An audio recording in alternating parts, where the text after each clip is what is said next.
안녕하세요. 사랑하는 형제자매 여러분. 주 예수님의 평화와 축복이 여러분과 가족에게 항상 함께 하시길 바랍니다. 아멘. 오늘 저는 정말 기쁩니다.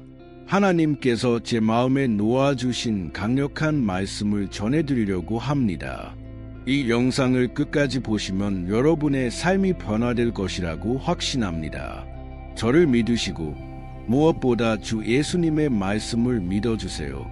그리스도께서는 우리가 열매를 맺고 그 열매가 영원히 남아야 한다고 가르치셨습니다.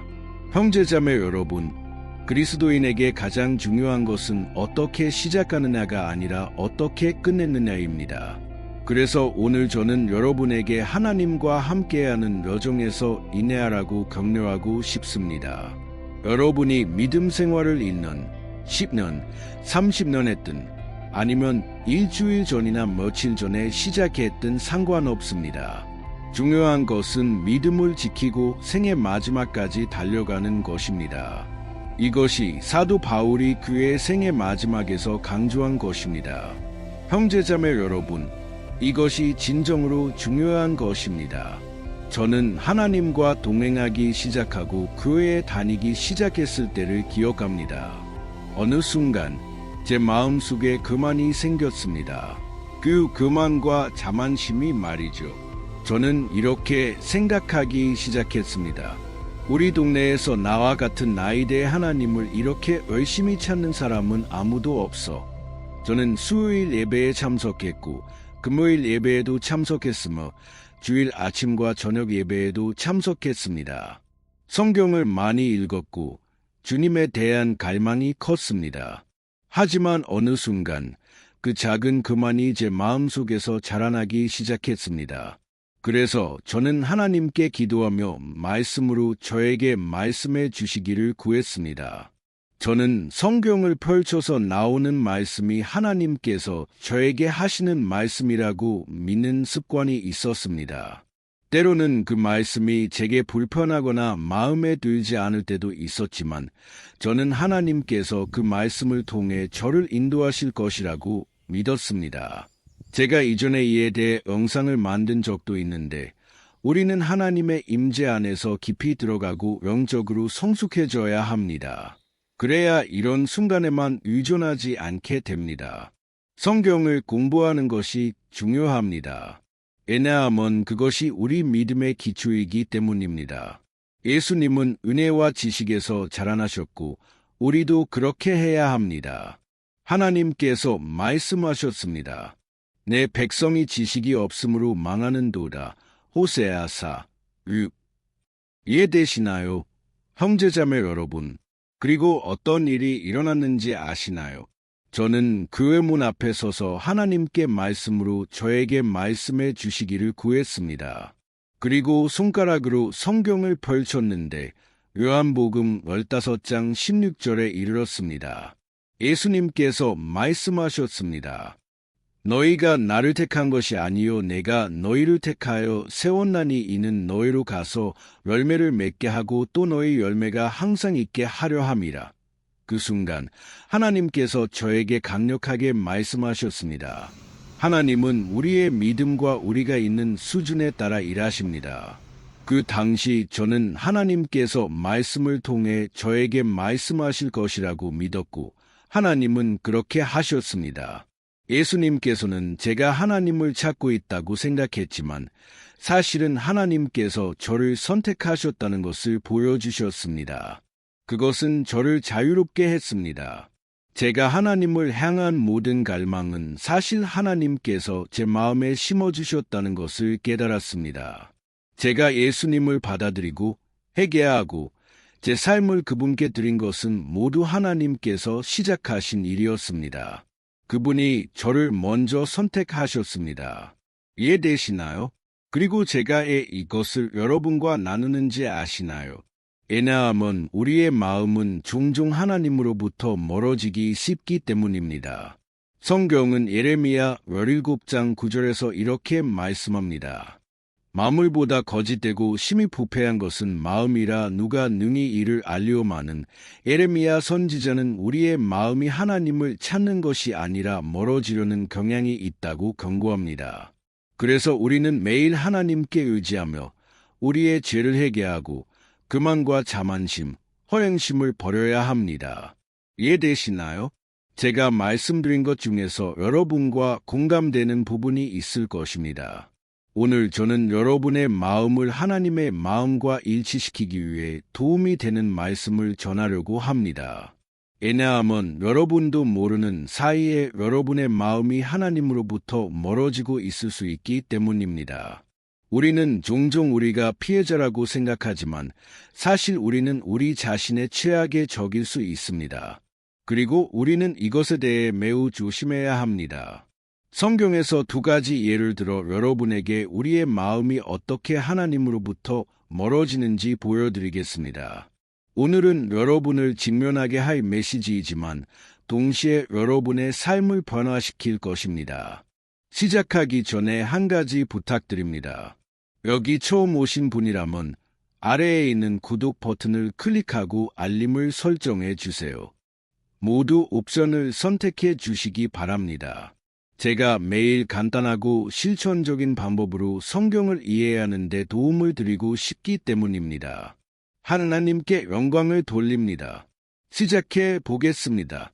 제가 말씀드린 대로 우리는 종종 우리 자신에 대해 오해할 수 있습니다. 우리가 영웅이라고 생각하지만 사실 우리는 악당일 수 있습니다. 그리고 이것은 우리가 깨닫지 못한 채 일어납니다. 성경에서 믿음의 사람들, 즉 유롭다고 여겨졌던 사람들이 어떻게 자신의 엉망과 작은 실수들의 수가 하나님의 길에서 멀어졌는지 보여드리겠습니다.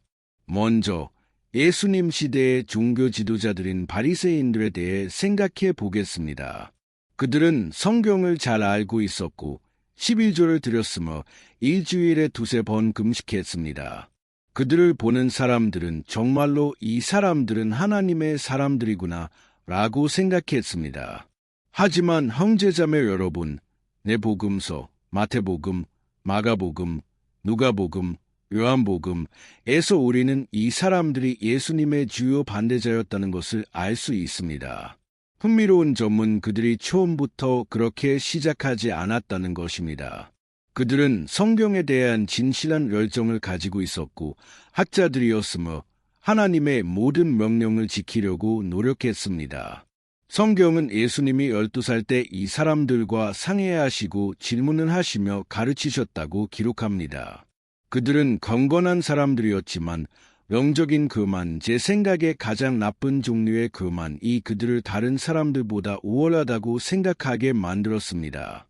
그들은 예수님을 거부하기 시작했고 예수님은 그들이 만든 기준에 맞지 않았기 때문입니다. 예수님은 아이들, 고아들, 가부들, 죄인들을 돌보셨습니다.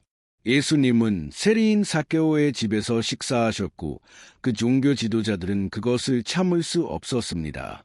그들은 유다 이스카리옷이 예수님을 30개의 은화에 팔도록 영향을 미쳤습니다. 형제자매 여러분, 유다는 예수님께서 12제자 중 하나로 선택하셨습니다. 그는 주님과 함께 다니며 기적을 보았고 깊은 가르침을 들었으며 귀신을 쫓아내고 병든 자를 고치는 권능도 받았습니다. 하지만 그럼에도 불구하고 그는 스승을 배신했습니다.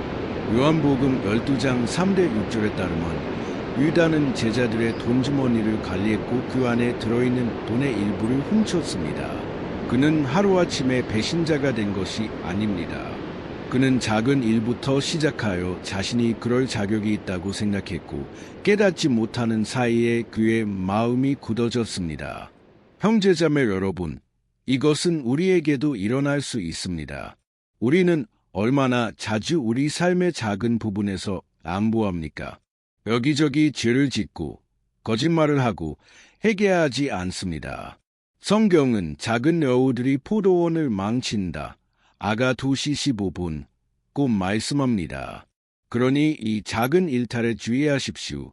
왜냐하면 우리가 가장 예상하지 못할 때 우리의 마음은 이미 변했을 수 있고 우리는 모든 것이 정상이라고 생각하기 시작할 수 있기 때문입니다. 또 다른 예는 아담과 하와의 철아들인 가인입니다. 그는 하나님께 제물을 드렸지만 하나님은 그것을 받지 않으셨습니다. 왜냐하면 그것이 올바른 방법으로 드려지지 않았기 때문입니다.